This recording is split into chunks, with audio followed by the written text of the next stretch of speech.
almost 200 actively listed items, and we've already sold like 97. So stuff is flying off of our shelves. I'm taking offers like crazy, but it begs the question, why now? But in order to answer that, I'm gonna have to take you guys back in time a little bit to meet this guy. This is 26-year-old Caleb, and actually I just realized we've got the exact same photo set up right in the background there, just a little bit of a different background. Because 5 years ago in my reselling journey, as we enter my shed over here, you can see I was selling everything from running shoes to action figures, toys. Look at that, what is that, an inflatable pool? We've got boots, comic books, golf clubs. It was absolute chaos. And in order to sell everything, you need to sell on a platform where you can list anything that you want. And that basically is eBay. Oh my gosh. What was I doing? Do not go back and watch the oldest videos on the Phoenix Resale channel, folks. That's rough. So in the early history of Phoenix Resale, because I was sourcing so much at pawn shops and at yard sales and picking up a bunch of random stuff, eBay was a great supplementary platform for me. I would sell everything that I could on Amazon, but I would estimate that maybe 30 to 50% of my overall sales were on eBay at the time. But then something interesting happened.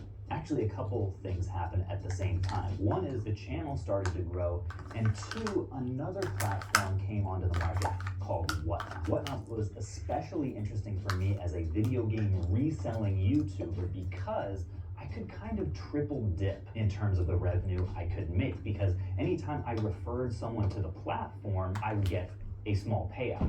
And anytime they would sponsor a video, I would get paid on that as well. And then I could host a show and sell all of my random inventory that I couldn't probably move on Amazon and then get paid for that as well. People at the time sometimes speculated that the reason that I sold so much on Whatnot was because I could get a premium for items above their standard market value by selling to viewers on Whatnot. And that was true for maybe the first couple weeks when there was a lot of buzz, a lot of hype, and the shows were filled with a ton of new viewers. But for most of my tenure, I would say maybe 2 to 3 years that I spent consistently doing Whatnot shows, we averaged maybe 80 to 90% of market value. So it wasn't for the premium on the items, it was that you can make multiple kinds of revenue with just one show. And while that was great while it lasted, as the business started to grow, I started to realize, wow, these shows, between listing and actively presenting and hosting the shows, and then shipping everything out afterwards, while some of those tasks I'm able to delegate, some of them I have to be physically present for, and that cost over time ended up being a little bit too high. So I pivoted to a different platform called Encore. Now, Encore is a platform that's very similar to Whatnot in that all of the listings involve videos, but it's different in that it's not live. So I wasn't actually physically required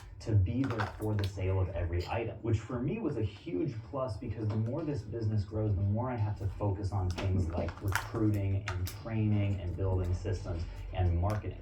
So the less I have to be directly involved in the sale of every single item, the better. And Encore, just like Whatnot and eBay, was an excellent platform and served our needs very well. The only reason that we couldn't continue it eventually is we noticed that the percentage of market value that we were getting on average for items just wasn't quite where we needed it to be. We were averaging maybe like 60-ish, sometimes a little bit lower percent of market value, which then when you take out fees and shipping, just left us with not enough meat on the bone. So even though it was an awesome platform that made listing really efficient for us, that I also could delegate to one of my team members, Logan was the one mostly doing that one as well, ultimately we just weren't able to put enough dollars back into our pocket at the end of the day to justify the labor, which left me asking for all of these items in this business that either don't sell in store because we've already got a case full of, for example, complete Game Boy games, or Sega Saturn and Sega CD games, or high dollar disc only stuff that will just sit and sit and sit, and we also can't list on Amazon. What do we do with these items, and how can we possibly maximize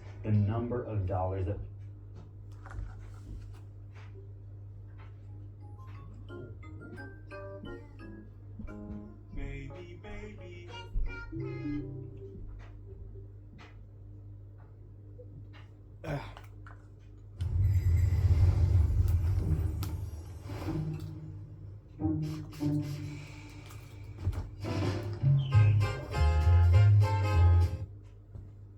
we're gaining on each one, which left me finally crawling all the way back to good old eBay. But before I talk too much about our eBay strategy, let's go ahead and talk to Logan, who has been heading up our eBay efforts for the last couple weeks. Ryan, I could use some feedback. Do you have a second? Sure. Okay, concept one. Jeff, you want to give feedback too? Come on over here. These are concepts for a potential store mascot. Oh, okay. So we have one concept, which is Flippy, which is some sort of a video game related anthropomorphic item. So this is the first one. Okay, so we got an N64 cartridge. Then we've got Super Nintendo controller. Are these going to be in color or black and white? Yeah, these are just sketches. Gotcha. Actually, I'm talking to like an actual artist. These I just generated, but for the finals, we'll have a good version. I just want to figure out like kind of a direction before that. GameCube, true to our roots. But then Odin had a suggestion. Well, what if we had some sort of animal and we could call him Flipper?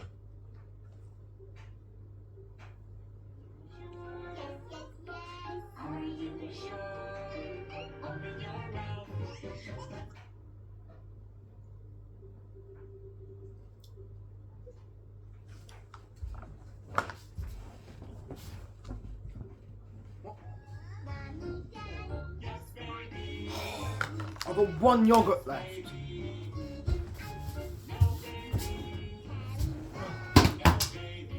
Where is the remote? Huh?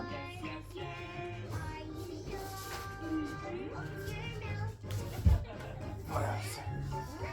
Bobby!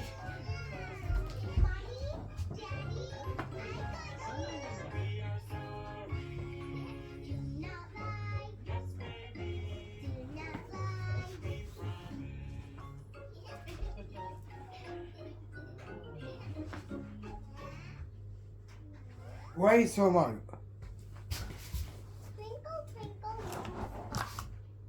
I've got like half a yogurt left. Somehow the remote I was on it. How can we get to the star? Why don't we take a unicorn? Twinkle, twinkle, little star. How I wonder what you are. Up above the world so high.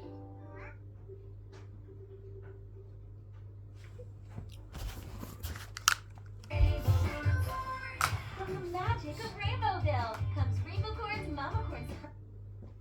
So I did a couple more Like a concepts. dolphin?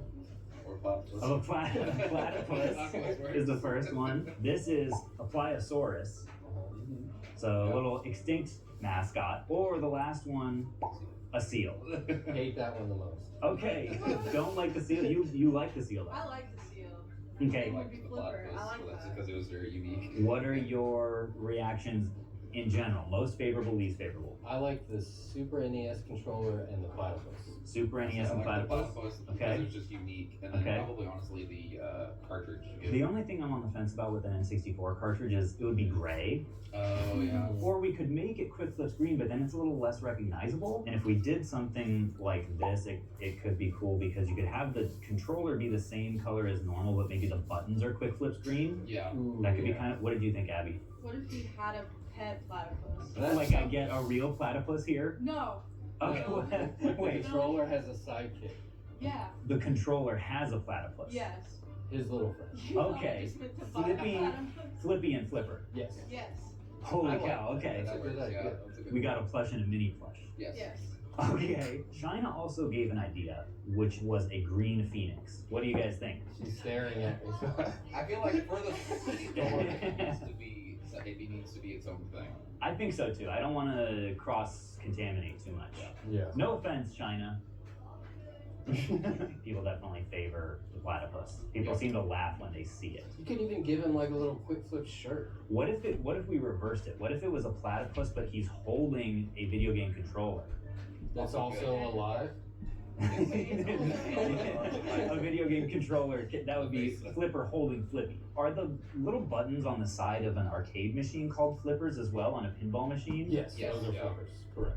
Maybe there's some tie in there as well. An arcade machine that has a face called That could Flipper. scare the children. Yeah, that's probably true.